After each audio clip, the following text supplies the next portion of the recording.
Fala galera, tá começando mais um H18, eu sou o Cristiano Zoucas e aqui ao meu lado, Fernando Ribas. É isso aí, episódio 18 do Hangar 18. Aí, número cabalístico. É, quem joga no bicho aí, joga no 18. Qual eu nem sei o que é o 18. Também não sei. No bicho. É o ET. Não, sério. É o Bilu. E as notícias da semana, Ribas? Então, essa semana aí, o seu Trump colocou a boca no trombone. deu com a língua nos dentes, né? É, ele falou, é que negócio, ele fala, mas não fala, né? É. O repórter perguntou pra ele sobre essas atuais alegações que os pilotos da Marinha estavam vendo, né? Lá, daquele caso que a gente falou do SS Nimitz, né? E o Tic-Tac, não sei o quê. E aí ele falou assim, o pessoal tá falando aí que tá vendo coisas. Eu, particularmente, não acredito né? muito, não. Mas ele começa a entrevista falando assim, eu não quero falar muito sobre isso, não. A primeira frase dele é essa. Eu não quero entrar muito nesse assunto, não. Os pilotos estão falando sobre isso. Eu, particularmente, não acredito. Aí ele passa assim um tempo, ele fala assim, pode ser, né? Pode ser que realmente exista, né? Mas então, Zoucas, teve uma imagem que você mandou pra mim um dia antes dessa entrevista aí do Trump, né? Explica aí pra gente como é que foi isso. Teve um cara que participa de um grupo e esse cara ele se dizia editor de vídeo da Fox News. E aí ele falou que o Trump... Foi anônimo, né? Ele não se identificou anônimo, nem nada. Porque o fórum é anônimo, né? E aí ele falou que o Trump iria realmente admitir que existem alienígenas, não sei o que lá. Só que, na verdade, a conversa e a reportagem foi outra. Não foi isso que eu acabei de falar aí. Ele falou, pode ser que tenha, eu não acredito, os pilotos estão falando que existe. O cara até pergunta assim, mas tem ligações falando que a Marinha conseguiu recuperar uma aeronave dessas que seria uma aeronave alienígena. Aí ele fala assim, bom, isso pode ter sido em outro governo. No meu governo eu não fiquei sabendo disso não. Agora eu não sei. Então, essa entrevista tá até quem quiser ver, tá no site da revista UFO aí, que o nosso amigo João Marcelo legendou, inclusive, né? Sim. Botou legenda pra quem não fala inglês, tá lá no site da revista UFO, quem quiser ver. Entra no site lá e bota lá o nome, bota Trump na busca que vai aparecer. Sim. Isso se você não já esbarrou com isso antes, né? Porque tá todo mundo falando sobre essa parada. Você está ouvindo Hangar 18.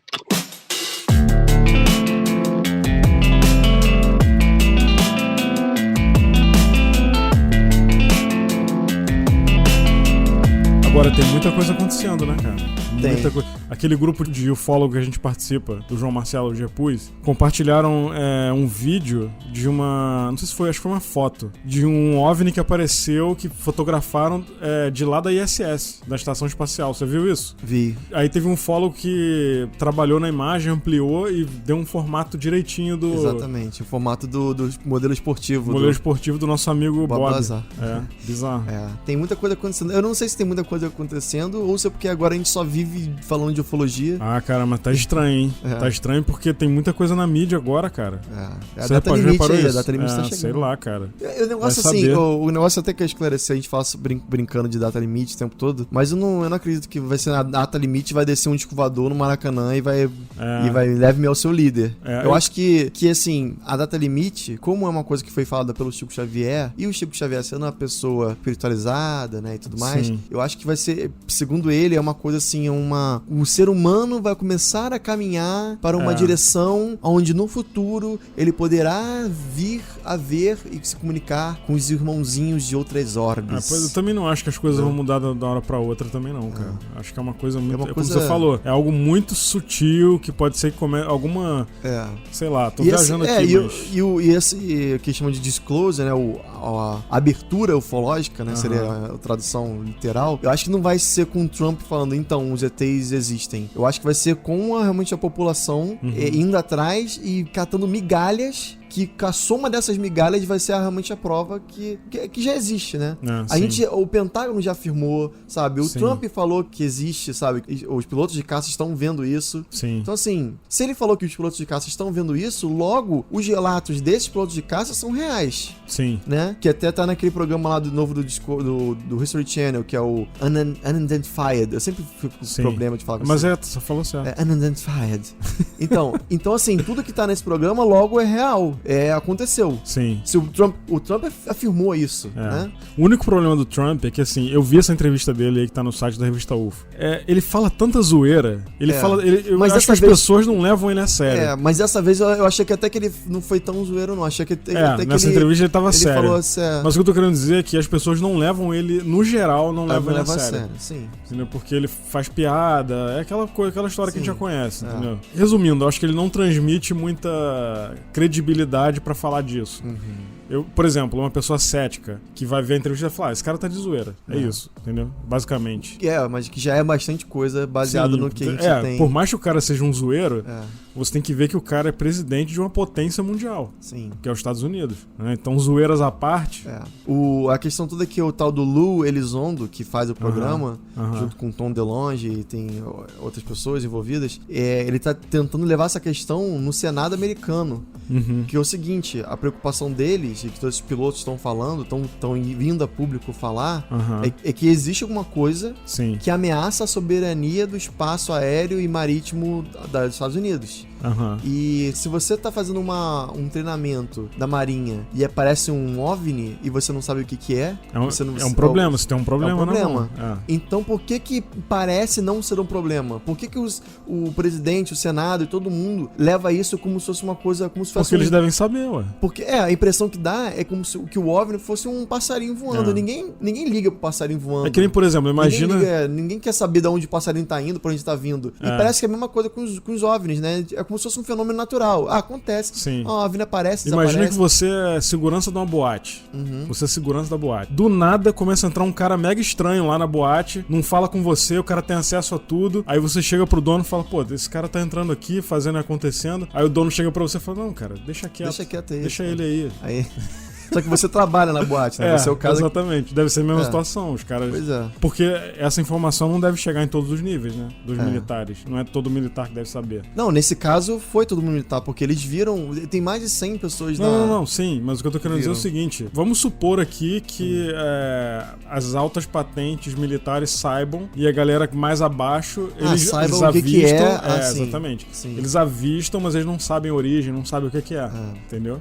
É isso que eu tô. E eles não vêm a público falar assim, gente, existe isso, a gente não sabe o que é. Sim. É um fenômeno que é natural. Da mesma maneira que pode do nada acontecer um raio aqui e a gente não sabe o que ocasionou o raio. No caso do raio, você sabe por que aconteceu um raio, mas nesse caso você não sabe por que acontece. Sim. Entendeu? Sim. Supondo que existam alienígenas e estão entre a gente aqui, estão entrando e saindo da Terra a hora que eles querem, eles são naturais, não são naturais pra gente, porque a gente não conhece. Sim. Mas são seres que existem, né? Mas enfim. É engraçado mesmo. E aí acontece também que um dos pilotos falou que um desses OVNIs passou raspando no avião dele, no caça dele. Ou seja, é arriscado. Você você tá treinando num caça, de repente parece um OVNI a não sei quantos mil milhas, não sei quantos milhares de milhas de velocidade, quilômetros por hora, né? E aí passa do seu lado e você fica ali, a mercê, se me destruísse, não teria o que fazer, sabe? Falando então, assim, arriscado, é um trabalho arriscado também por isso. Sim. Então, sendo arriscado também por isso, por que eu que tô me arriscando não posso saber o que é? Faz sentido. É essa a pressão que eles estão fazendo lá no Senado. Sim, faz todo sentido. Falando em arriscado, você lembra de um... Não sei se você vai lembrar. Teve um vídeo no Fantástico da Esquadrilha da Fumaça no Brasil, que rolou um acidente com um avião da Esquadrilha da Fumaça. Ninguém sabia por quê. E deram um zoom no vídeo lá e aparece um objeto cortando a asa do avião. Sim. Esse vídeo popou na minha timeline do Facebook outro dia aí, mas eu acabei perdendo. E ninguém não teria por que um avião daquele perder a asa dessa maneira. Primeiro que a gente não tava na velocidade muito grande. Segundo que não tava fazendo a manobra que tava fazendo, acho que não seria muito... Eu lembro que eu li sobre isso. Não teria por que perder, caiu a asa soltou. O objeto cortou a asa. Tipo, como se fosse uma... Como se fosse uma faca quente da manteiga. Tipo isso. O cara se safou, eu acho. Ele pulou de... O cara ejetou, né? Ejetou, o cara ejetou e o avião explodiu, caiu no chão, explodiu, mas o cara ejetou.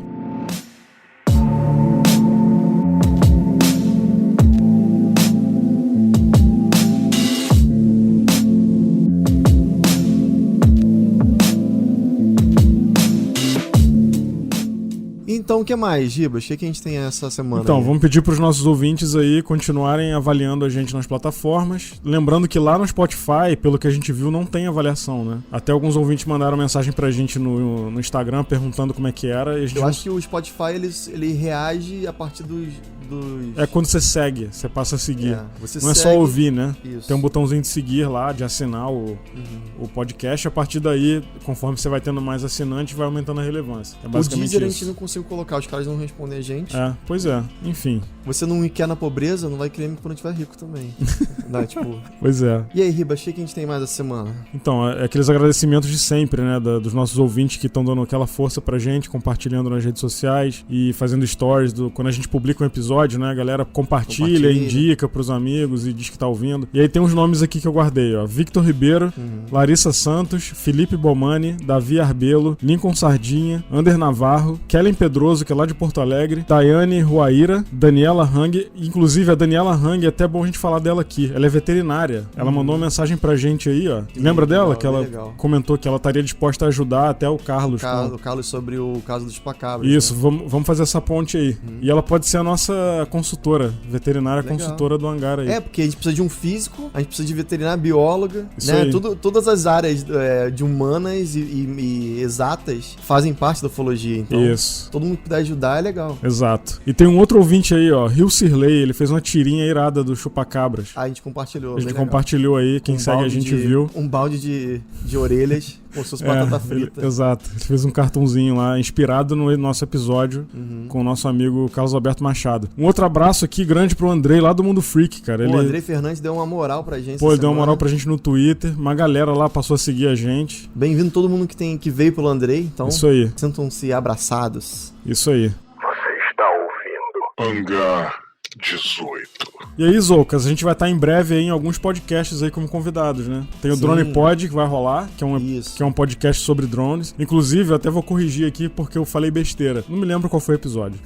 Que é o seguinte, cara. Eu falei o nome errado. Eu falei Dronecast, mas não é Dronecast, é Drone Pod. E aí a gente vai estar lá participando com eles, que vai ser bem legal. O drone é o vilão da ufologia hoje em dia, né? Sim. E vai ser bom, a gente vai tirar algumas dúvidas com eles lá, que os caras são especialistas. E a gente vai estar no Papo de Louco essa semana aí também, ó. Exatamente. A gente vai participar, em breve vai estar não dá spoiler do que é. Não vou dar spoiler não, tá? E é isso aí, eu quero mandar um abraço pra essa galera aí do Drone Pod e nos nossos amigos lá do Papo de Louco. É isso aí, valeu. E o relato dessa semana, Ribas? A gente tem um relato bem legal, né? Tem, então. Essa semana a gente recebeu um relato de uma ouvinte chamada Jéssica. Ela mora lá em São Paulo, só que ela é australiana. Olha aí. Legal, né? Os pais dela se mudaram pro Brasil quando ela era pequena. Ela fala inglês ainda, fluente, mas fala português também. Ela mandou o relato pra gente em português. Então... Você até nota um sotaquezinho. Sim. Então fala aí. Vamos ouvir aí. Fala aí, Jéssica. Olá, eu sou a Jéssica e atualmente resido em São Paulo.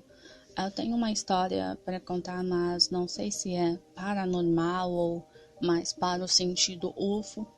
Acontece que minha família sempre teve um lado espiritual avançado e sempre olhou com diferentes olhos essa questão, até mesmo porque nós somos mormons e realizamos algumas atividades das quais muitos acreditam ser maçônica ou seita. Sempre acreditei em algumas coisas, sempre digo que minha religiosidade é diferente da minha religião e por isso estive sempre aberta para esses assuntos. Aí eu estava procurando por um podcast e acabei encontrando esse daqui e como achei muito legal, muito importante, então decidi compartilhar essa história.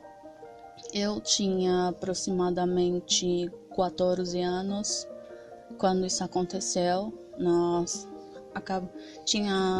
Nós chegamos no Brasil, né? E fomos morar em Santos, porque a maior parte da família do meu pai mora na Baixada Santista, em São Paulo. E nós tínhamos uma casa no Canal 2 e eu estudava no Canal 3. Então, de um canal para o outro, é aproximadamente uns 2 ou 3 quilômetros, não sei muito bem. Mas é um caminho extenso, que se você corta entre ruas e avenidas, você acaba nem sentindo, né? E eu estudava no período da tarde e gostava sempre de andar. Normalmente eu sempre andava sozinha e eu não via nenhum problema, porque Santos sempre foi um pouco movimentado e eu gostava de andar, ainda gosto, mas depois disso eu acabei ficando um pouco mais reprimida quanto a andar sozinha. E como eu tinha esse trajeto e estudava à tarde, eu sempre vinha sozinha, e nesse dia eu senti que estava sendo perseguida, né? Sabe quando você olha para todos os lados e não vê ninguém, e aí você sente que tem alguém te observando, mas você não sabe. Você fica olhando para todos os lados, olha até para cima porque tem prédios e você acha que tem alguém te olhando, mas você fica meio estranho.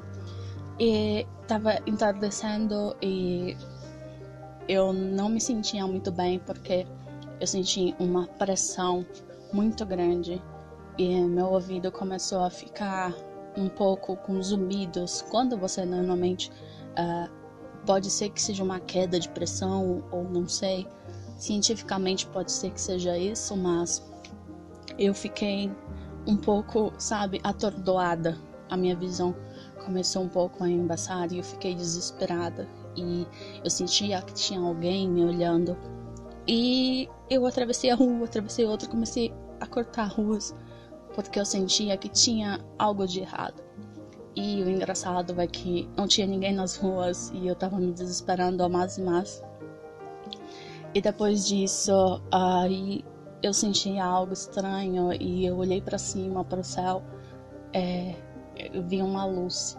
A essa luz eu achei, não, deve ser algo do tipo aqueles radares que ficam procurando aviões. Eu achei engraçado, até falei, não, é coisa da minha cabeça. Mas a pressão começou a ficar muito forte e aí eu falei, acho que eu vou morrer. Mas na realidade, aí eu comecei a olhar e eu falei, vou atravessar. Quando eu atravessei, eu senti a luz indo comigo. Aí eu falei, não acredito, eu vou atravessar de novo. Aí eu atravessei, e quando eu atravessei, a luz me seguiu.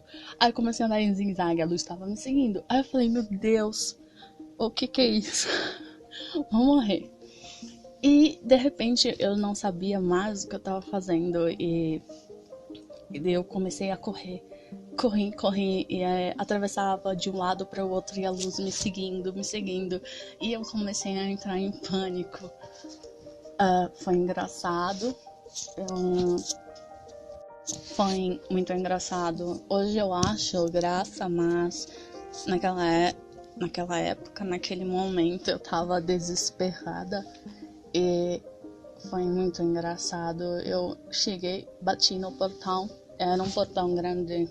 Eu morava numa rua em Santos chamada São Paulo. E nessa rua era próximo da Beneficência Portuguesa, que é um hospital muito antigo em Santos. E aos fundos eles meio que fazem algo como um velório das pessoas que morrem. E do outro lado, atravessando a rua, tem um antigo manicômio. Esse manicômio teve relatos de que muitas pessoas morreram lá, tanto que esse manicômio ele é um pouco ele foi desativado por sérios motivos. Não sei muito bem a história do manicômio, também não quis pesquisar muito, mas eu sei que muitas pessoas sofreram lá. E eu cheguei, eu bati com tanta força no portão, chamando, Daddy, Daddy, open please, please. Eu tava muito assustada. Mas meu pai desceu correndo, porque era um sobrado, desceu correndo, porque eu não conseguia achar nem a chave. E ela, o que foi, filha? O que foi? O que tá acontecendo? Ai, eu não sabia. Eu comecei a chorar, eu chorava. Depois que eu virei na minha rua, eu não consegui ver mais a luz.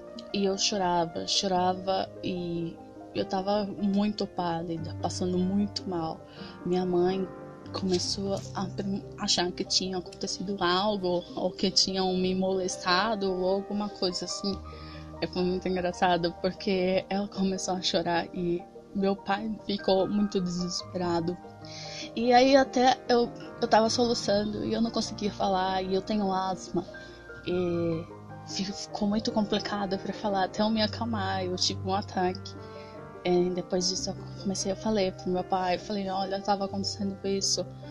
Uma luz estava me seguindo, eu não sabia mais o que fazer. Meu pai começou a dar risada, falando que deveria ser algo do tipo procurando aviões. Eu falei assim, mas pai, como de um canal para o outro, como pode um canal, sendo que é mais de 2 quilômetros?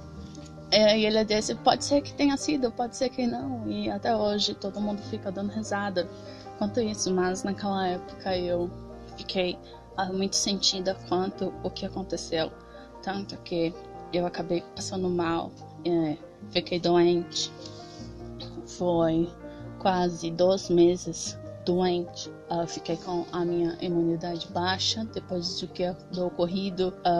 Depois disso eu lembro que meus pais me levaram no hospital e explicaram o ocorrido, e o médico disse que eu passei por um estresse muito grande e por esse motivo pode ter afetado a minha imunidade e que seria melhor se eu fizesse até que eu fosse fazer terapia. E meus pais disseram não, isso vai passar porque é coisa da cabeça dela.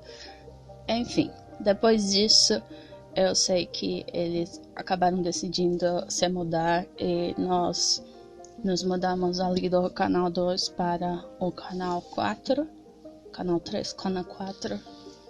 E depois disso eu acabei melhorando, mas eu fiquei com aquilo na cabeça, eu não conseguia mais sair sozinha. É isso. Até hoje eu olho e vejo esse tipo que aconteceu comigo e eu dou risada, porque eu meio que fiquei incrédula quanto a todo esse assunto, mas sempre gosto de escutar os relatos das pessoas. Era isso. Muito obrigada. E aí, o que você achou aí do relato da Jéssica? Cara, eu vou ser muito sincero aqui, na minha opinião, assim. Eu acho que, eu sinceramente não sei se isso que aconteceu com ela tem a ver com ufologia. Mas ela viu luzes no céu. Ela viu luz no céu. Ou se foi algo paranormal, por exemplo. Uma coisa é certa, a gente quando tá estressado, ansioso, síndrome do pânico, a gente vê coisas que não existem. Isso é uma coisa certa. A síndrome do pânico causa alucinação também? Sim, depende ou só a sensação de estar depende do nível da pessoa, depende de como é que a pessoa... Depende de muita coisa. Entendi. Tem gente que vê flash, entendeu? Então, mas é que tá. A síndrome do pânico, ela não ocorre quando a pessoa tá vivendo um estresse na vida, um estresse absurdo, e aí esse estresse causa a síndrome do pânico. Porque, por exemplo... Não, alguma coisa pode ligar o... Sim. Às vezes você tá numa situação que você tá tudo bem e de repente aparece alguma coisa que, sei lá, uma buzina alta, você fica numa situação que você olha pra um cara e você acha que esse cara pode te assaltar, e aí você começa a ficar tensa, e aí começa uma coisa, vira uma bola de neve, e de repente você começa a sentir pressão na cabeça, você começa a sentir que tem alguém te seguindo, sabe? Síndrome do pânico é bem isso. Mais uma coisa Mas ela acontece de forma instantânea? Tipo, você passa por um estresse momentâneo, você pode ocasionar uma... Não, se você tá estressado na sua vida... Você pelo que ela falou, aqui, ela era criança, né, quando aconteceu isso. Ela era criança? Sim. Eu não sei que... eu não sei a idade dela. Eu acho que ela deve ter hoje uns 20 anos, se tiver. Assim, criança pode ficar estressada, lógico. Sim. Agora, não sei... Geralmente, criança é menos suscetível, eu acho, que acredito que sim, um ataque de pânico, né? Você sendo criança, tudo é legal, tudo é belo, né? Quando você começa a crescer e começa a ter problemas na sua vida, tem que pagar conta, ferrou. Sim, aí você tem... se eu não conseguir trabalho, minha filha não come. Exatamente. Esse tipo de coisa faz o seu cérebro... Começa a acumular e você começa a bater pino, né? Exatamente. Mas uma criança passar por isso... mas eu não sei se uma criança realmente teria isso. Pode ser. Agora, ver uma luz no céu te seguindo é uma ligação muito forte, assim, né? É. É um ponto muito forte. Só Porque que... tudo que ela falou me lembra muito Síndrome do Pânico, mas a luz te seguindo o céu é um negócio, assim, muito... Como eu te falei, o Flash, você vê Flash, você sentir coisas, até coisas da parte visual realmente acontece. Mas quando é uma coisa muito específica, tipo assim, eu olho pro céu e eu tô vendo um ponto me seguindo. Aí eu olho pra lá e não vejo nada. Mas quando eu olho pro céu, tá lá o ponto me seguindo. Isso é uma coisa muito concreta, muito material, sabe? Se talvez tivesse alguém com ela e ela perguntasse, você tá vendo aquela luz no céu? Sim, aí daria pra saber se realmente... E mesmo assim, não necessariamente é a prova definitiva que ela tá tendo uma síndrome do pânico ou não. Porque a gente sabe que em alguns casos ufológicos, a pessoa vê e outra pessoa não vê. Sim. Às vezes duas pessoas estão vendo e uma pessoa não tá vendo. Sim. Como eu já assim? ouvi falar disso também. Você tá vendo essa luz passando pra lá e pra cá e, cara, não tô vendo nada, sabe? O estranho também é essa sensação, antes de ver a luz, ela teve a sensação de estar sendo observada e uma sensação de perigo, né? E aí ela olhou pro céu e viu a luz. É complicado porque, assim, de novo, como você falou, pode ser uma síndrome do pânico e aí você já tá com aquilo na cabeça. Pode e aí ser, né? Não tô falando que é. Sim, a gente tá aqui supondo, a gente, né? Lembrando que a gente não é ufólogo, nem psiquiatra, nem nada. Tudo que a gente fala aqui é de orelhada. Eu até vi um episódio, acho que foi no Discovery, eu acho, sobre o cérebro humano. Eles estavam falando sobre uma função que o cérebro tem quando você se sente em perigo. E aí ele ativa alguma coisa no cérebro que você tem automaticamente a atitude de se defender ou fugir. É como se fosse uma chave válvula, que liga. E aí você entra no modo de sobrevivência. Sim. E você faz coisa que até em estado normal você não conseguiria fazer, por exemplo. Né? Tem uma história famosa que eu vi nos Fantástico há 1000 anos atrás. Uma situação que uma grade caiu em cima de uma criança e a mãe, naquela situação, ela conseguiu levantar a grade e tirar o filho. Só que a grade era tipo quase 1 tonelada, ela não teria como levantar, uma coisa dessa. E aí você vê como é que a adrenalina, o estresse naquele momento faz com que você tenha quase um superpoder, né? E eu sei que assim... Porque você entra nesse modo de assim, urgência, né? Isso, quando o homem era homem das cavernas e você viu um leão e você tinha essa injeção de adrenalina, que era o seu corpo se preparando pra correr o máximo que ele pode. Então o seu batimento cardíaco fica aceleradaço, sabe? Os seus músculos, fica tudo preparado pra você correr. Só que o estresse do dia a dia, o estresse de putz, se eu não tiver dinheiro eu não tenho como dar. O leão hoje em dia é outro. Né? O leão é invisível. Sim. Então você fica sentindo medo de uma coisa que não é tangível, que você não consegue olhar. Entendeu? Esse estresse contínuo durante muito tempo causa certos problemas, tipo entendeu? síndrome do pânico, por exemplo. Síndrome do pânico, depressão, ansiedade, sabe? E outras coisas, né? Cara, síndrome do pânico, eu já vi falar em gente que até um ouvinte nosso que você conhece, o Marco, a esposa dele falou que teve síndrome do pânico e o rosto dela paralisou uma época. Que isso, sério? Ficou totalmente dormente. Em síndrome do pânico tem gente que sente coisas... Sente o coração palpitando. O cérebro da gente é muito louco, né, cara? Você imagina que tem mulher que fica com gravidez psicológica. Olha que loucura, né? Você produz leite, a mulher fica com a barriga de grávida, mas não tem nada. Isso tudo o seu cérebro. Gravidez psicológica, né? O seu cérebro falando, sabe? Então, se o cérebro consegue fazer isso, cara, ele consegue fazer qualquer outra coisa. Sim. Mas assim, de novo... Pode ser que ela realmente tenha tido um contato... Pode. Até ela tem dúvida hoje em dia, né? Eu acho que isso acontece... Foi no médico, o médico falou pra ela que ela tava passando por um estresse muito grande e tudo mais. Ela teve um problema de queda imunológica. E também isso também pode ser ocasionado por estresse, mas pode ter sido pelo estresse que ela teve no dia de correr, de ficar no desespero, bater na porta, entendeu? Sim, pode ser fruto do que aconteceu, realmente. Pois é. Tem gente que tem herpes bucal, não é porque beijou alguém que tinha herpes, é por causa do estresse. Tem esse tipo de herpes também. E aí quando a pessoa passa por um estresse muito grande, a boca da pessoa fica estressada. A boca começa a ter esse negócio e cai o sistema imunológico também. Bizarro, né? Então assim, será que ela teve esse estresse e aí ela teve a queda da imunidade? Ou se realmente ela viu uma coisa que fez com que ela se sentisse muito estressada e caísse a imunidade dela, né? O fato ela acredita que viu, né? Ela viu. Não importa. Não importa. Sim. Ela viu. Sim. O ideal seria ver se alguém também mais viu, né? Sim. Se você tem uma outra prova de alguém que viu com você, pô, 100%. Agora comentou que ela morava no Canal 2. Eu acho que canal é rua, deve ser rua lá, né? Pode em ser, Santos. eu não conheço. Quem mora em Santos aí quiser esclarecer, ou É. até a Jéssica mesmo quiser esclarecer pra gente. Mas eu acredito que seja rua. Tanto que ela falou que mudou pro Canal 4, deve ser outra rua com esse nome, né? Porque a gente que é do Rio, Canal 4, pra gente, quando fala isso, é Globo. É TV Globo, é. Canal 4. Exatamente. Mas, cara, de qualquer forma, foi uma experiência aí que ela teve. Sim. E até hoje ela não... Nesse caso não adianta nem regressão, porque não foi algo inconsciente, né? Não sei se regressão ajudaria nesse caso.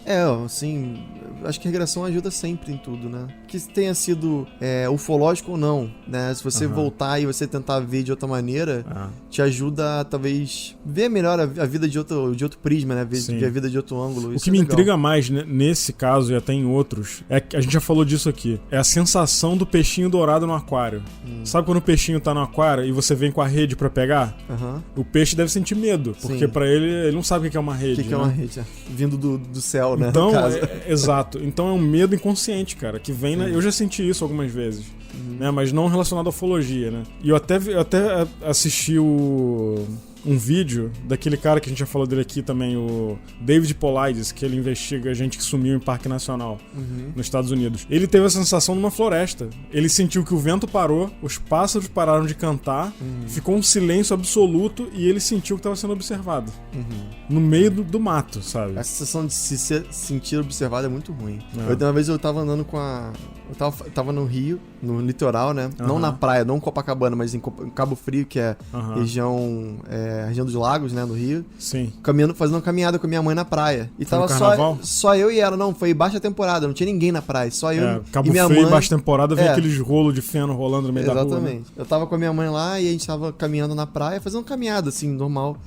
E aí eu comecei a sentir como se alguém estivesse andando do meu lado. Como se alguém estivesse caminhando atrás de mim, colado comigo.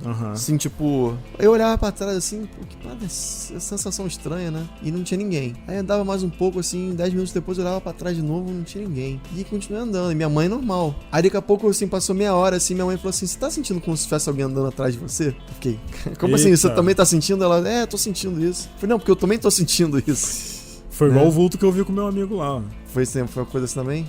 Eu contei no episódio aí. Bem esquisito, né? Bom, enfim, valeu, Jéssica, aí pelo seu relato. E continue mandando mais, tá, galera? Não para não. Pode mandar sempre. É isso aí. E não necessariamente porque tenha acontecido com você, né? Pode ter acontecido com um amigo. Isso. Tudo bem. Então é isso aí. Obrigado, Jéssica, por ter mandado o relato pra gente. Você está ouvindo Hangar 18.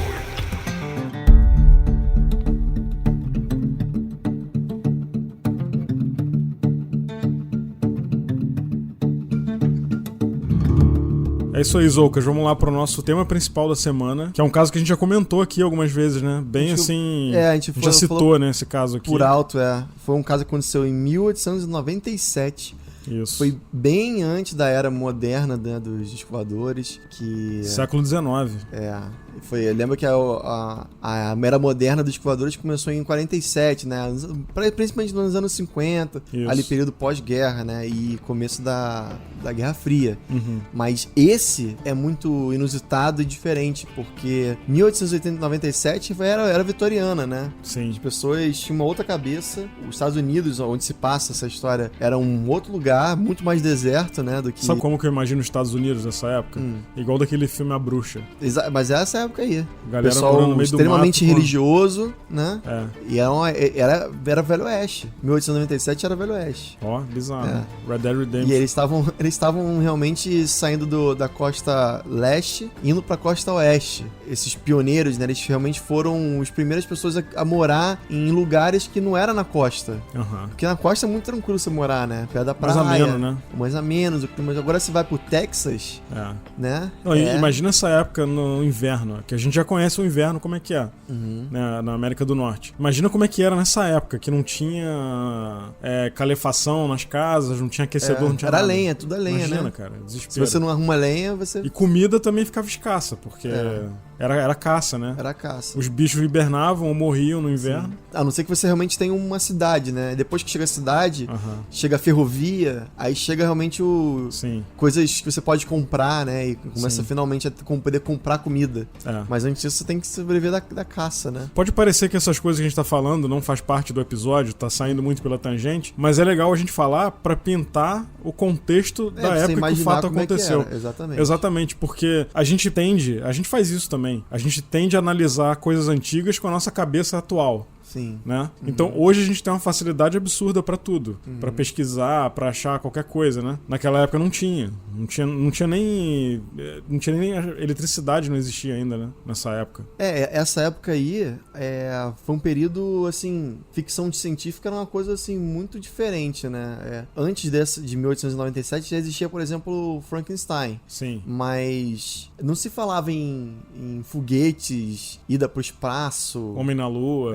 Não tinha isso, né? Existia, sim, a ideia de que existiam marcianos. Existiam. Eles imaginavam que cada planeta era um planeta habitável. Sim. Ele não sabia como é que era a superfície de Saturno ou de Júpiter. Não sabia que em Plutão... Não existia. Plutão não era nem reconhecido, eu acho. Eles imaginavam, aliás, que todo planeta pudesse ter seus habitantes. Sim. E sendo assim, a visita de um alienígena não seria uma coisa assim tão absurda. E aí, o que aconteceu? É meio maluco pensar isso hoje, né? A cabeça dessas pessoas era bem diferente. Então, foi nessa cidadezinha de Aurora, no Texas, em 1897, como eu acabei de falar, cerca de 6 ou 7 anos antes do primeiro voo do Santos Dumont e dos irmãos Wright, né? Antes de existir helicóptero. Não existia avião, né? Não existia avião, não existia... Existia dirigível, né? Mas dirigível era uma coisa muito difícil de se ver. Você não via dirigível no céu todo dia. Você deviam ter, no mundo inteiro, deviam ter 5 dirigíveis. Deveria ser uma coisa mais europeia, né? O dirigível, eu acho. Eu acho que também tinha nos Estados Unidos, mas não era uma coisa assim que você tava vendo todo dia. Muita gente não tinha visto ainda um dirigível. Nessa época, tava tendo muito avistamento de luzes e naves misteriosas nessa região aí do Texas. Lembrando que essa cidadezinha de Aurora fica mais ou menos a 5 ou 6 horas de viagem de carro pra Roswell, que é bem perto, né? Se você parar pra pensar, assim, se quer pegar um carro, 5 horas Roswell é logo ali. Essa região toda ali, Texas, Novo México, sempre Nevada também, né? Onde tem a área 51, essa parte central dos Estados Unidos pra baixo, assim, é uma área que sempre tem alguma coisa acontecendo. Sim. E nessa época aí se via muito, né? Essas luzes. Então, um desses relatos, o que aconteceu, que a gente vai contar, apareceu numa edição de uma revista no dia 19 de abril de 1897. O Dallas Morning News, né? Que foi escrito, foi uma carta que uma residente da cidade, chamada Senhora Haydon, ela escreveu pra essa revista e eles publicaram, né? E ela falou nessa revista que um suposto OVNI, 2 dias antes, né, do dia 19, tinha atingido um moinho de vento na propriedade de um juiz, o senhor Proctor, e depois que ele atingiu esse moinho de vento, ele se espatifou no chão em 1000 pedacinhos. Foi pelo visto, uma grande velocidade, né, pra se desfazer tanto assim. O piloto dessa aeronave foi encontrado entre os destroços, né? A polícia local foi lá investigar. Né? Não conseguiram... E aí descobriram que tinha, sim, um ser todo desfigurado, como você falou, e eles perceberam que era uma pessoa não desse mundo. Então eles falaram que era um marciano. Eles chamaram de marciano. Né? E de acordo com um oficial do exército lá de Fort Worth, que é o nome do lugar que tem ali perto, ele diz que realmente não sobreviveu ao acidente, mas que ele foi enterrado de maneira cristã, dentro dos preceitos cristãos. Então ele devia ter um padre que rezou uma pequena missa pro extraterrestre, e ele foi, de fato, enterrado no cemitério da cidade de Aurora, no Texas. Sim. Olha que loucura. Doideira, né? Segundo a notícia, né, os destroços dessa aeronave que aconteceu, eles pegaram tudo isso e colocaram dentro de um poço que tinha do lado. E jogaram fora o resto da aeronave dentro de um poço, que era localizado exatamente do lado do moinho. E ficava dentro dessa propriedade desse juiz Proctor. Sim. Pra aumentar o mistério, havia a história que de uma pessoa chamada Bradley Oates, que comprou a propriedade do juiz Proctor em 1945. O Oates, ele limpou os destroços, ele foi lá, ele pegou os destroços da aeronave e jogou fora. Ele pegou um caminhão, pegou e levou embora. Era entulho, né? Era entulho. 1945 isso. Isso foi quase 50 anos depois né? do que aconteceu. Sim. Você está ouvindo? O que aconteceu foi o seguinte, parece que ele começou a desenvolver alguns problemas na mão. A mão dele começou a ficar deformada. Começou a nascer como se fosse uma espécie de umas verrugas. Isso porque ele bebeu a água do poço onde jogaram esse material lá do moinho que explodiu, né? É o que estava se alegando, né, na época. Então parece que a água poderia ser uma água radioativa, né? E aí tem tudo a ver, né, com o fenômeno ufológico. Pô, parece muito com as imagens que eu já vi de Chernobyl, cara, da galera que foi contaminada. Deformada, né? Com a mão cheia de bolha, parece queimadura, só que num nível bem acima de queimadura normal que a gente conhece. Ou aquele Césio 147 que teve no Brasil também, né? Que as pessoas ficaram todas, até hoje, né, se sente deformada lá, sabe? Sim. Mas isso aconteceu, né, em 1945. Como resultado, o Oates pegou esse poço e fechou. Ele falou, ninguém vai mais beber essa... Lacrou pra ninguém beber a água mais. Ele botou uma outra casinha por cima e tampou lá o poço e ninguém mais bebe água dali. Sim. Essa laje, essa casinha que fizeram em cima do poço, tem lá a data de quando foi feito. Tá escrito 1957. Mais ou menos uns 10 anos depois que realmente ele veio a jogar os destroços no poço. Os dejetos lá, né? Tem uma teoria que diz que tudo isso não passa de uma mentira, né? Essa teoria é baseada principalmente na pesquisa histórica realizada por Barbara Bremer, que foi uma ex-prefeita lá da cidade de Aurora. Na pesquisa dela, que foi até apresentada como parte do episódio UFO Files, né? Esse programa UFO Files fez um especial. Essa pesquisa apareceu lá. Ela revelou que nos meses que antecederam o suposto acidente, a Aurora havia sido assolada por uma série de acidentes trágicos. Eram eles: primeiro, uma colheita de algodão local que foi destruída por uma infestação de gorgulho, que é tipo um besourinho, né? Da família da Joaninha. Essa produção de algodão era a principal receita de grana da cidade. Eles ganhavam dinheiro com algodão. Então, se não tinha algodão, a cidade não tem dinheiro. Depois disso, aconteceu um acidente no lado oeste da cidade, que afetou vários prédios e morreu muita gente. Eu acho que morreu mais de 10 pessoas. Caramba. Nesse acidente. Imagina que é uma cidade de 1897, que devia ter, sei lá, era um vilarejo, né? Um vilarejo. Né? 10 pessoas é muita coisa, né? Sim. Logo depois do incêndio, uma epidemia de febre maculosa atingiu a cidade, quase eliminando todos os cidadãos que sobraram depois do incêndio, e colocou a cidade sob quarentena. E, finalmente, a ferrovia, que era pra passar na cidade, os caras mudaram o plano e colocaram a ferrovia passar lá na Caixa Prego, lá. Caramba. E os caras não tiveram acesso à ferrovia, então... Os caras estavam isolados, totalmente isolados. Tudo isso culminou para que essa cidade, que tinha cerca de 3 mil habitantes, né, ficasse quase totalmente dizimada, com sério risco de morrer. A pesquisa dessa moça, a Bremer, ela também mostrou que essa senhora Haydon, que mandou a carta, era muito brincalhona e gostava de pegar peça na galera. Então, ela escreveu essa carta quase como se fosse uma última tentativa de manter a cidade viva, porque ela estava vendo que a cidade não ia sobreviver. Então, foi uma carta que ela escreveu para trazer recursos, trazer pessoas e logo trazer dinheiro para a cidade para, né, ela conseguir sobreviver. A gente tem uma história parecida. Varginha com ET de Varginha, que aqueceu o turismo. Aqueceu o turismo, tudo mais. Agora, não é nem falar Varginha, mas a gente conhece outro caso famoso, que é o da Feira de Santana. Sim. Que a gente ia fazer um episódio sobre Feira de Santana e a gente começou a pesquisar entre os ufólogos e todos eles falaram, cara, a Feira de Santana não é real. Aquilo dali foi o prefeito que inventou essa história porque ele ia fazer um carnaval com temática de ET e aí ele, pra chamar a atenção da cidade, ele criou uma história. Caraca. Né? Eu penso ainda em a gente fazer no futuro a contar essa história, mesmo que não seja real. A gente pode fazer. Porque é uma história legal pra caramba da Feira de Santana. Você está ouvindo? Agora, uma coisa que... Eu vou ser bem sincero. A primeira vez que eu li sobre esse caso, eu não acreditei. Eu achei que fosse mentira mesmo e alguma coisa... É que nem assim, as coisas acabam se perdendo através do tempo, né? As coisas vão mudando, vão aumentando, cada um pega a história, conta de um jeito, e aí a pessoa que tá contando essa história aumentada, ela passa a acreditar na história que ela tá aumentando, e aí o negócio vai criando outras proporções, né? Só que, como você falou, na época, saiu nesse... Era revista ou era jornal? Você comentou, era uma revista, né? E aí a gente era uma revista meio parece jornal, assim, aquelas revistas antigas de época, que era como se fosse um folhetim, né? Que eles chamam. Não devia ter estrutura de jornal que a gente conhece hoje. Mas, por exemplo, uma das nossas fontes de pesquisa pra falar desse caso foi aquele programa Caçadores de OVNIs. Isso. Do History, né? Que a gente vai falar aqui até mais melhor sobre isso. Eu vou até fazer um desabafo aqui. Toda vez que eu pego um programa do Discovery ou do History pra falar de OVNI, é sempre assim, os caras começam o programa dessa maneira. Está na hora de desvendarmos o mistério dos discos voadores. Aí na minha cabeça vem uma voz e fala assim, não está na hora. Porque vai chegar no final, não vai ter... Vai ter conclusão. Não vai ter conclusão. É. O cara vai te dar mais pergunta do que resposta. E os caras enchem uma linguiça assim, sem limite, cara, no negócio, né? Então não fala que vai resolver, né? Sim. Só conta a história e não tenta resolver nada, porque não tem... Esse que a gente viu, Caçadores de OVNIs. Cara, os caras fizeram um suspense danado por causa de uma cobra que tava nadando no poço. Os caras abriram um poço lá onde jogaram... Supostamente o cara jogou os pedaços lá do moinho, né? Uhum. Mas o que eu tava querendo dizer, que eu saí um pouco aqui do trilho, é o seguinte.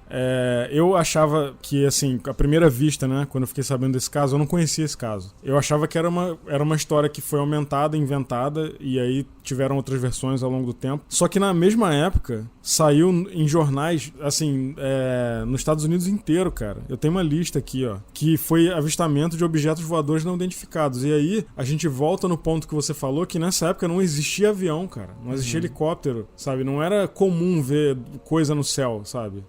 Então, olha só, os outros estados onde eles tiveram avistamento nessa época foi em Sacramento, na Califórnia, Tacoma, em Washington, que era, na verdade, Washington da costa oeste, né? Tem Washington DC, que é do lado de cá, e tem Washington, que é lá perto da Califórnia. Hastings, no Nebraska, Chicago, Illinois, Springfield, no Missouri, Decatur, em Michigan, e Waterloo, em Iowa. E tudo isso foi nessa mesma época? Na mesma época, né? Tipo, acho que foi no mesmo mês isso. E aí, cara, tiveram... É o que eles chamam de onda ufológica. E foram centenas de avistamentos, sendo que no Texas, só no Texas foram 108 aparições registradas, cara. Caramba. Na mesma época. Então, assim, será uma coincidência ou realmente será algo que aconteceu, né? Porque tem outro ponto aqui que é a favor do caso, né? E em 79, a revista Times entrevistou uma outra pessoa que dizia que conhecia a tal da dona Haydon, né? E ela falou que não existia, nem o moinho de vento existia. Nem o moinho de vento existia, e que essa senhora Haydon aí tava só realmente falando coisas pra trazer gente e recursos pra cidade, né? Só que é o seguinte... Mais recentemente, fizeram uma pesquisa e fizeram com um sonar e descobriram que tinha sim um moinho de vento naquela época, naquele exato lugar. Sim. Né? Também, além disso, na mesma época, nos anos 70, um grupo do Departamento Internacional de OVNIs, né, que é o MUFON, né, que é o Mutual UFO Network, eles foram lá para tentar exumar o corpo. Assim, vocês falaram que tem tem um ser enterrado aqui. Tem um ser enterrado, vamos abrir e tirar. Só que aí aconteceu, os moradores locais ficaram pé da vida, né? Porque eles falaram o seguinte, eles não queriam que eles fizessem isso porque os pais deles estavam enterrados lá. E que isso seria tipo de certa forma, uma profanação do lugar tão sagrado quanto o cemitério, né? Vocês estão perturbando o descanso dos mortos, né? Lembrando do quanto a religião era forte naquela época. Não, né? Isso aqui é nos 70. Mas ainda assim. Ah, sim. Ainda sim. assim. E ainda é, né? Uma cidade pequena, de interior. Ainda mais cidade pequena. Sim. Ainda mais no Texas. Né?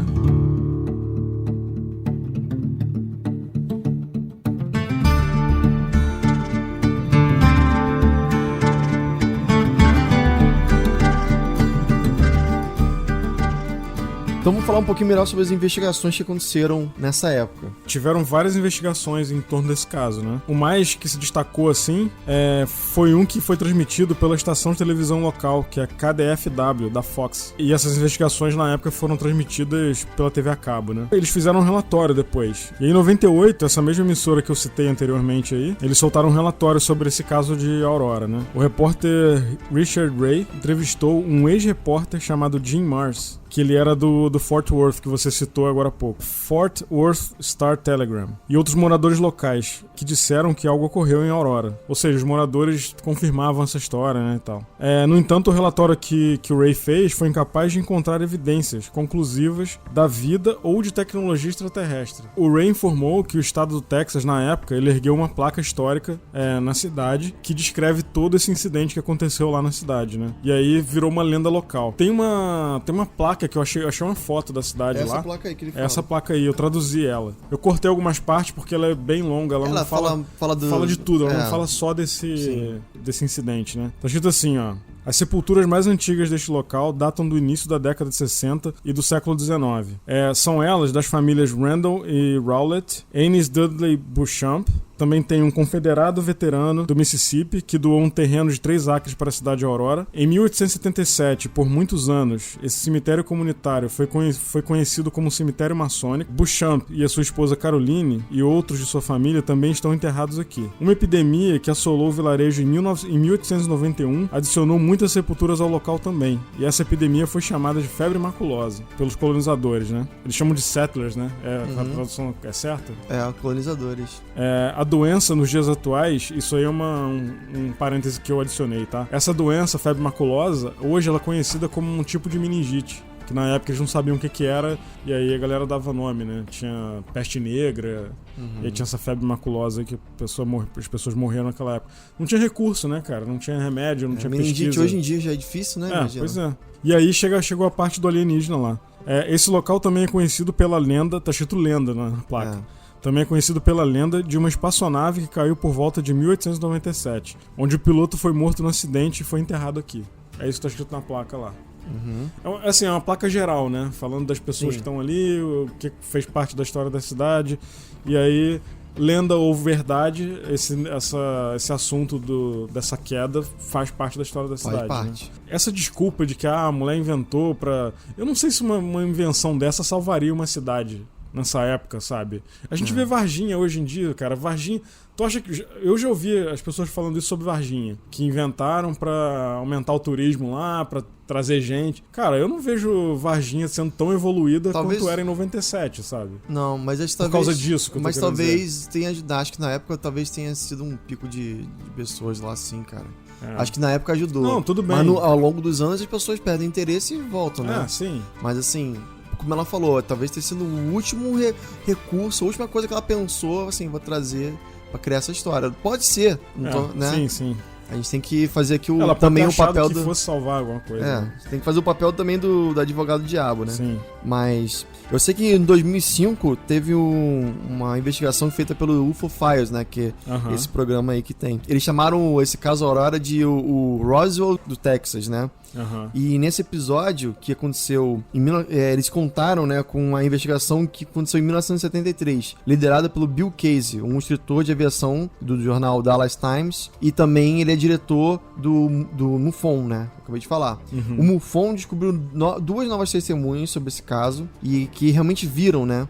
Uma delas era a Mary Evans, que tinha 15 anos na época, e contou como seus pais foram pro local do acidente. Eles proibiram ela de ir. Falaram assim, não, isso aí teve acidente, vai ter gente morta, mas não é pra você ficar vendo, isso não é coisa pra criança. Bom senso, né? Bom senso, né? Chama bom senso. E além disso, teve o Charlie Stephens, né, que tinha 10 anos na época, e contou como viu a aeronave soltando fumaça enquanto se dirigia para o norte, em direção à Aurora. Ele tava indo pro norte, tava indo na direção de Aurora, e viu essa aeronave pegando fogo, pegando fumaça. Viu no céu, né? No céu. Já caindo, né? Isso. Ele queria ver o que aconteceu, mas o seu pai o fez terminar suas tarefas. Mais tarde, ele contou como seu pai foi à cidade no dia seguinte e viu os destroços do incidente, né? Ele também não viu, mas o pai dele viu e contou pra ele que aconteceu realmente. Sim. A MUFON, então, investigou o cemitério de Aurora e descobriu que uma pedra tinha sido colocada como se fosse uma lápide, né?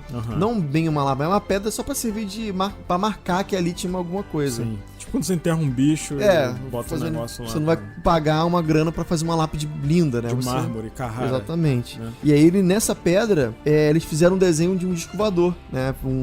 Realmente um formato de disco. Sim. Com 3 pontinhos, como se fossem 3 pontos de luz. Se você botar no Google aí, você consegue ver essa... Exatamente. Só botar caso Aurora lápide, vai vir alguma coisa. Agora, eu não sei se essa pedra é realmente da época de 1977, porque se for, é um ponto também positivo, porque eles desenharam um disco, né?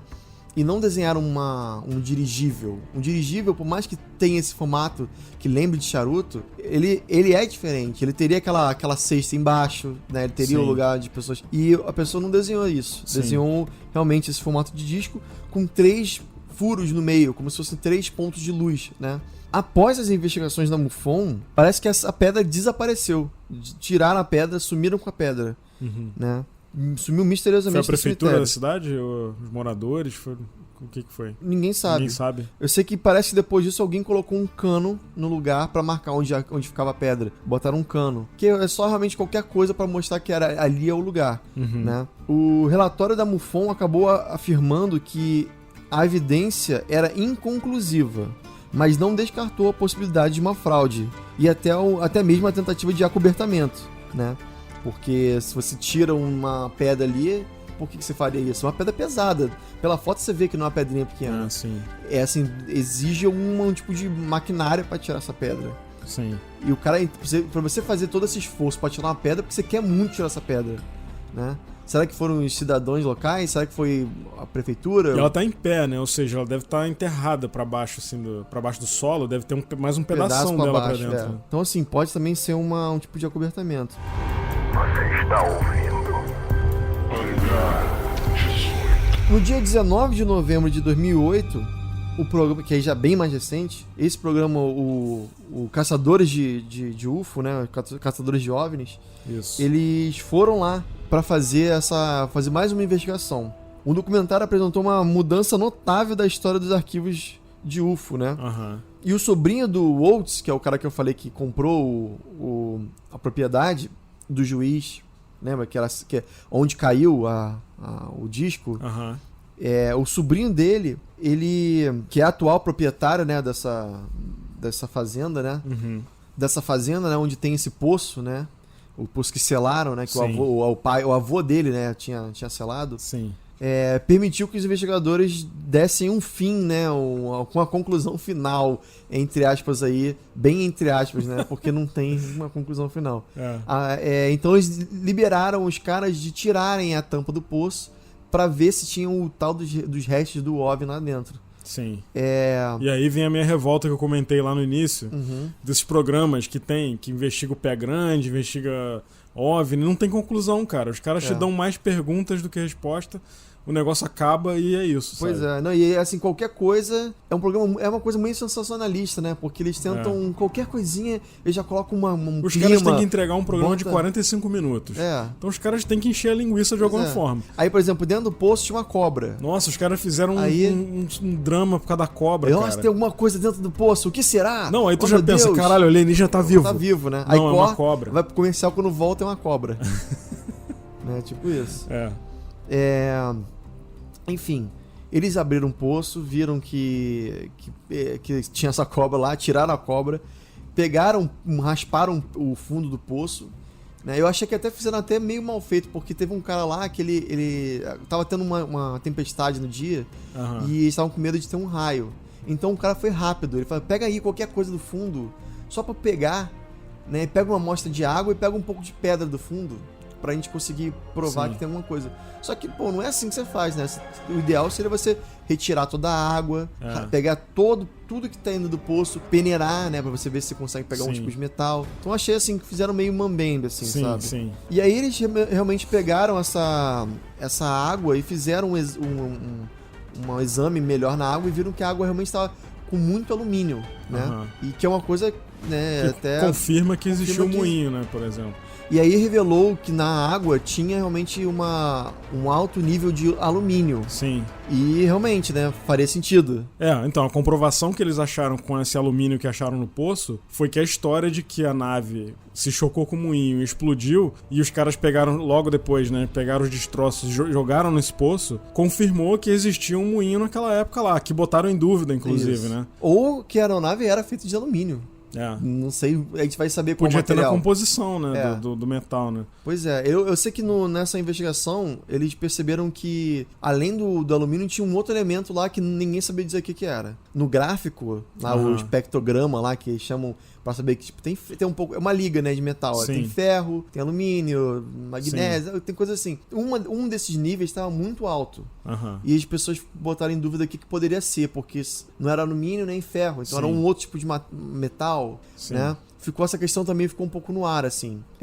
Eu sei que tanto no lugar dos destroços quanto no poço, além de contarem a água com alumínio, contaram pedaços realmente de alumínio, né? E eles viram que eram realmente, parecia um ferro, um metal derretido, né? E se tá derretido, é porque houve uma combustão, uma coisa que fez o metal derreter. Sim. né? Tem que ter uma temperatura muito alta pra Sim. fazer com que aquilo ali Tipo uma explosão. Tipo uma explosão. E aí você tem aquilo ali derrete. Tipo as Torres Gêmeas, cara. As Torres Gêmeas, elas caíram porque elas tinham uma viga de metal no meio com fogo dos... Essa é o que falam, né? Falo, né? O fogo dos aviões, quando bateu, começou a fundir esse metal, cara. E aí a parada perdeu força e caiu. Que dizem também que uma explosão de aeronave nunca conseguiria derreter uma barra daquela. Sei não, cara. Que dizem que tem que ter uma temperatura muito, muito alta. Que é uma barra... Tipo uma explosão. Não, a explosão não significa você derreter um negócio. Não, você o que eu tô derreter, dizendo... você tem que ter uma temperatura muito Sim. elevada. Sim, o que eu tô querendo dizer é que pode não ter sido a explosão do avião. Pode ter sido uma outra explosão mais sinistra, entendeu? Sim. Aí vai saber, né? Isso já é teoria da conspiração que falam. Volta na Aurora aí. Volta. E aí acontece, depois de um tempo, esse metal que tava lá no meio desse gramado, ele esfria e aí você pega um pedaço de metal duro, né? Que um dia foi uma outra coisa. E uma coisa que é muito doida é que eles pegaram um detector de metais e eles passaram por uma das árvores que supostamente também tinha batido nesse UFO, nessa aeronave. E parece que a árvore tem sinais de metal em alguns pontos. Como se algum pedaço da aeronave ficou encrostado dentro da árvore. A árvore continuou crescendo, a árvore tem mais de 100 anos. A árvore continuou crescendo, se desenvolvendo, e ela meio que engoliu, fagocitou ali o metal. Você não consegue ver o metal. Você teria que cortar a árvore pra pegar esse metal. Agora, isso pode ser refutado também, né? Mas como assim? Alguém pode ter dado um tiro na árvore. E aí a bala ficou lá dentro. Mas tô dizendo que pode ser refutado por causa disso. Pode. Que pode ter metal na árvore por N motivos, né? Sim. Mas assim, ninguém imagina o motivo de alguém dar um tiro na árvore de graça, né? Talvez não nessa árvore. Estamos falando do Texas. O Texas, numa árvore que fica dentro de uma fazenda de um cara. Pode ser. Sempre pode ser, né? Pode ser qualquer coisa. Sim. Não, o que eu tô querendo dizer, não tô desacreditando. Só tô dizendo que essa evidência com aspas gigante, né? Que os caras acharam, pode ser refutada com... Pode. Alguém pode deixar uma moeda lá. Mas por que alguém deixaria uma moeda lá? Pois é. Tipo, por que exatamente daria um tiro nessa árvore onde alegaram que bateu o disco voador, sacou? Pois é. Tem um filtro aí antes. Você está ouvindo? O cemitério de Aurora também foi bastante investigado, né, por essa galera do Caçadores de OVNIs. Sim, aliás, eu acho aquele velho do Caçador de OVNIs muito estiloso, cara. Ele é? Tem um Ray-Ban gigante. Eu não estou dizendo que tem OVNIs aqui. A dublagem dele é irada. Mas que alguma coisa aconteceu em Aurora em 1897, né? Se houve uma queda, por que não havia mais destroços no poço? Bill vai falar com alguém que pode dar mais algumas informações. Pela primeira vez, Bill Oates, o filho de Brawley Oates, concordou em dar uma entrevista à TV. Conta a lenda que, por causa da água contaminada, seu pai adquiriu lesões nas mãos. E foi porque a água estava contaminada com algum tipo de metal alienígena. Eu não tenho nada e bebi da mesma água. Entendi. Mas provavelmente foi por causa do ácido úrico ou pela gota, pela artrite reumatoide. A entrevista de Bill lança dúvidas sobre qualquer causa extraterrestre da doença de Brawley Oates. Mas ele também lança luz sobre por que não se achou nada no fundo do poço. Eles pegaram esse sonar em 3D e tal, colocaram onde seria o túmulo lá do alienígena. Só que eles não conseguiram ver nada, porque parece que ali embaixo teve uma espécie de erosão. Sim. E areia e outro tipo de material meio que destruiu totalmente a tem o a seguinte cova, também. né? Sim, tem o seguinte também. Isso foi... esse caso foi no século XIX. Então, imagina como é que era o cemitério naquela época. O cemitério deve ter passado por muitas alterações. A gente vê, pelo menos no Brasil era assim, né? Sim. Você enterra a pessoa que faleceu e dali a um tempo você vai fazer a exumação. Você vai tirar os ossos.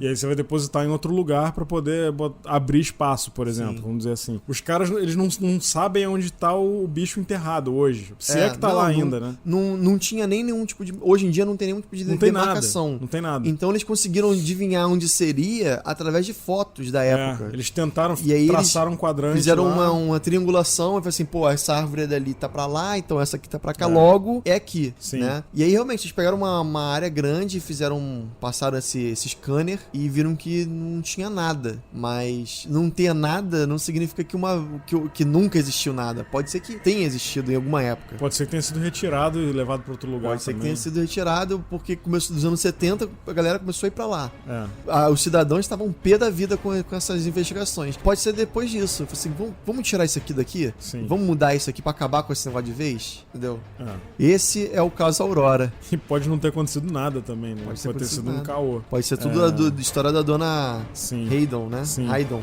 Mas, de novo, assim, eu acho que... como falei, eu pensei que fosse...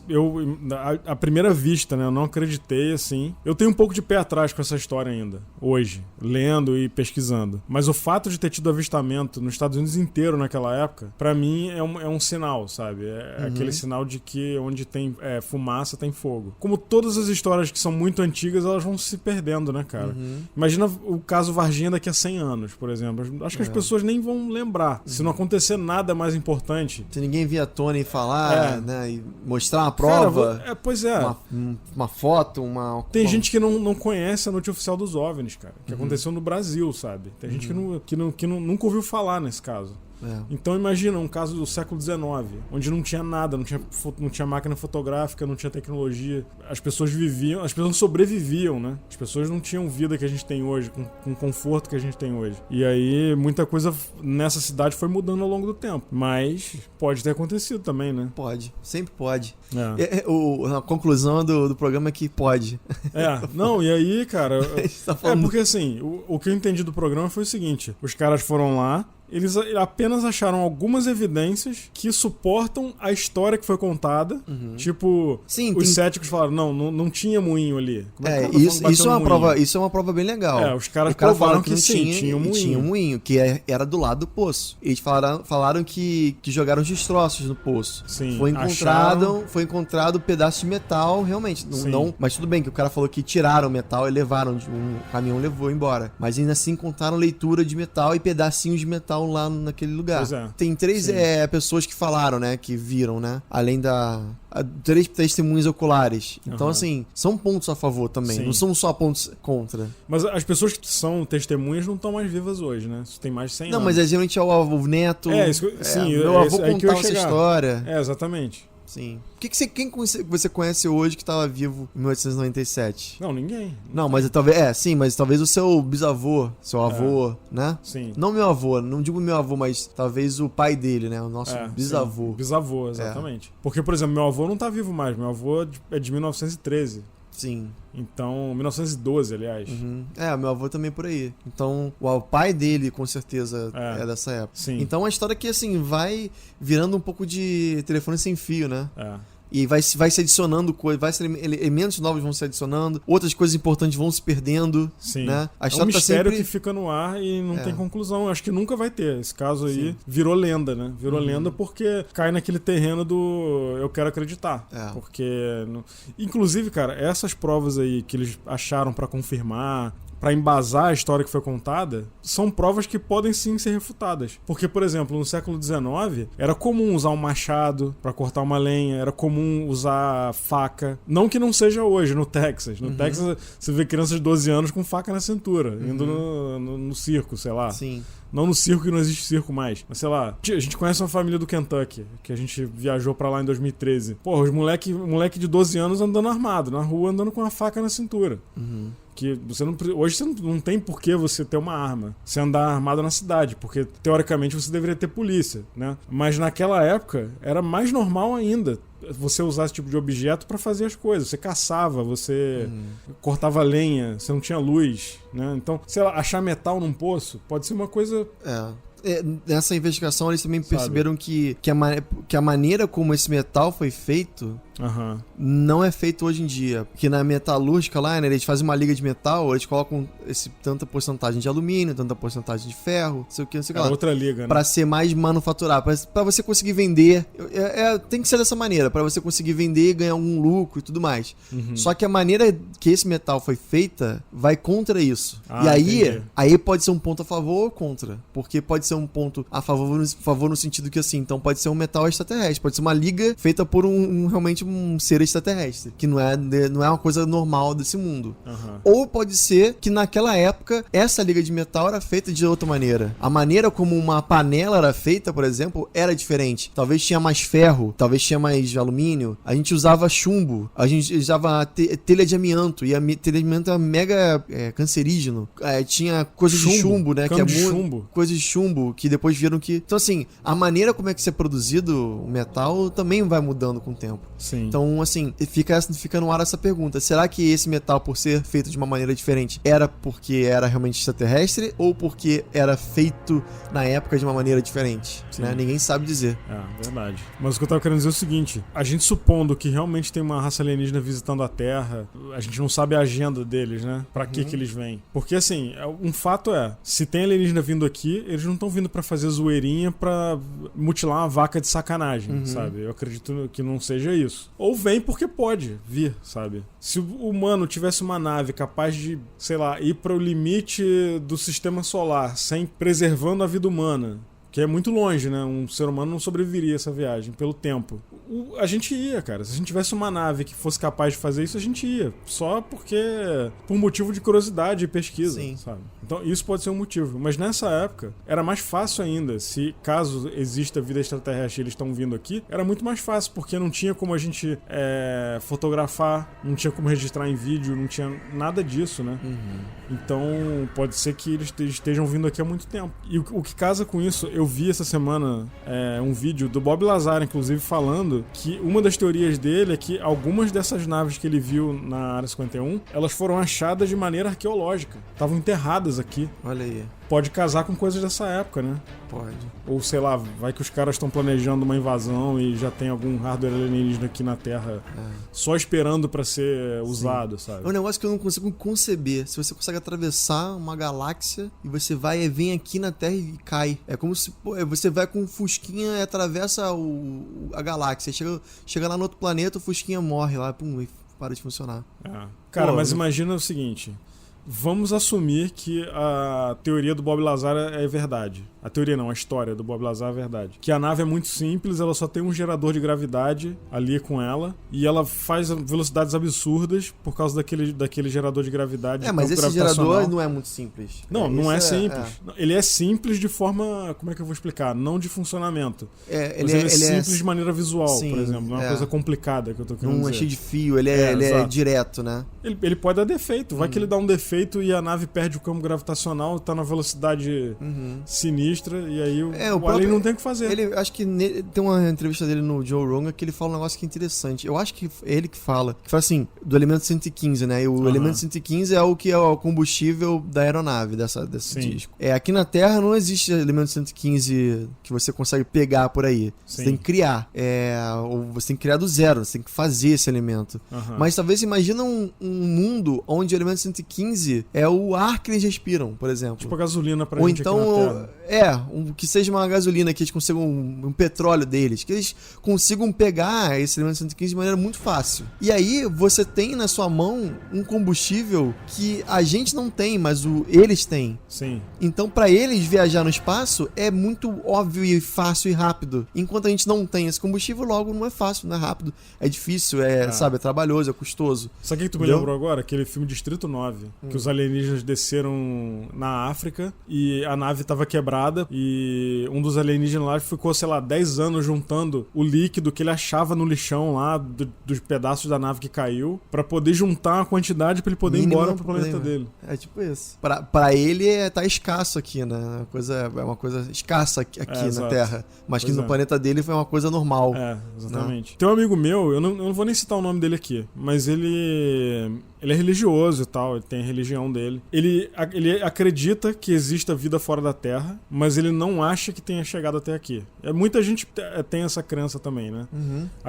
Assim, acredita na possibilidade de existir, mas não acha que eles vêm até aqui. E ele falou, Pô, pra que um alienígena vai vir aqui de zoeirinha, sei lá em Varginha, cortar uma vaca, sabe? Ou sei lá, aparecer pra fulaninho. É porque a cabeça do ser humano não consegue conceber uma coisa que tá na cabeça de um alienígena, né, cara? Você vai entender. Como é que você não tá na cabeça qual do. Qual o motivo dessa. Exato, cara. Até a gente cai nisso também.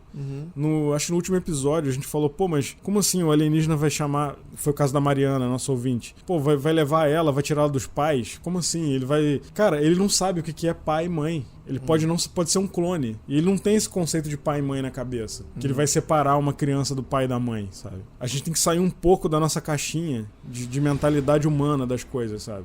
Porque a gente foi crescendo e sendo criado de uma forma, a gente acredita em Deus, ou não, né? Tem gente que não acredita. Mas a gente foi criado numa sociedade já estruturada. E esses caras, esses seres, eles podem ter outra forma de pensar, de raciocinar, outra concepção de moral, outra concepção de tristeza. Eles podem não saber o que é tristeza, por exemplo, né? Porque é outra forma de vida, é outra... Enfim, tô viajando aqui, mas a gente precisa, quando a gente analisa uma coisa relacionada a isso, a gente precisa sair desse nosso pensamento humano, eu acho. Acho que é um exercício que a gente tem que fazer, entendeu? Pra tentar entender. É um esforço pra tentar entender, eu acho. Exatamente. Eu já mandei vídeo pra um outro amigo também que não acredita. Ele falou assim, pô, mas um alienígena nunca se comportaria assim. Cara, como é que você sabe? Sabe, você não sabe como é que um alienígena pensa. O que tá na cabeça dele, sabe? Então, assim, é um assunto muito complicado, cara. É um assunto muito difícil, né, da gente analisar. Sempre é, né? Sempre é. E aí você pode pegar um caminho fácil, que é ou duvidar, ou inventar coisas pra duvidar, sabe? Como, por exemplo, a gente fala exaustivamente, o Bob Lazar, pô, duvidaram do cara porque botaram a formação acadêmica do cara em dúvida. O que isso tem a ver, cara, sabe? Você está ouvindo Hangar 18. Enfim, galera, o que vocês acharam desse programa? Falamos demais, falamos besteira, falamos de menos, teve alguma coisa que a gente deixou escapar? Manda aí pra gente o que você achou nas nossas redes sociais, não é mesmo? Isso aí. Se você acha que esse caso é mentira... Diz que para. Diz que... Não, fala sério. Não é nem disque, é ligue para. Ligue, disque, né? Caraca, eu disque aquele telefone de rodinha. Da época que o telefone valia o preço de um carro. Exatamente. Se você acha que esse caso é mentira, manda pra gente o que você pensa sobre esse caso. Mesmo que você ache que seja... Eu tenho o pé atrás. Eu não duvido, mas eu não acredito 100% não, cara. Eu acho que pode ser mentira. Acho que pode ser um caô aí que inventaram pra chamar atenção, sei lá. Mas eu gosto de imaginar que foi real, assim. Mas é fascinante, né? É fascinante, é bem legal. Se for real, é bem legal que seja. Imagina, né, você enterrar um alienígena. E aí a galera, tipo, está ok com isso. Vou enterrar aqui um Grey. Eles falam que era um Grey. Tem uma parte da história que conta que... Era um ser pequeno, que era um ser pequeno, né? Sim. Então, imagino que seja um Grey. Sim. E você enterrar aquilo, imagina. Enfim, galera, manda aí pra gente nas nossas redes sociais. Instagram, Facebook, Twitter. E não esqueça de mandar os relatos pra gente. É isso aí. Pelo nosso telefone +1 647 830 0422 ou +1 647 884 3958. É isso aí, galera. Valeu, até mais. Olhe para o céu. O Maverick, nosso amigo Maverick do Omega Cash, ele deu uma ideia boa. Em vez de falar olhe para o céu, ele fala assim: continue olhando para as estrelas. Então eu vou falar e você coloca o eco, tá? Tá.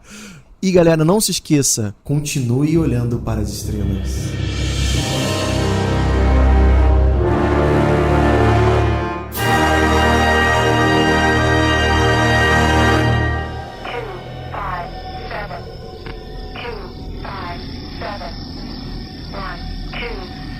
Hangar 18.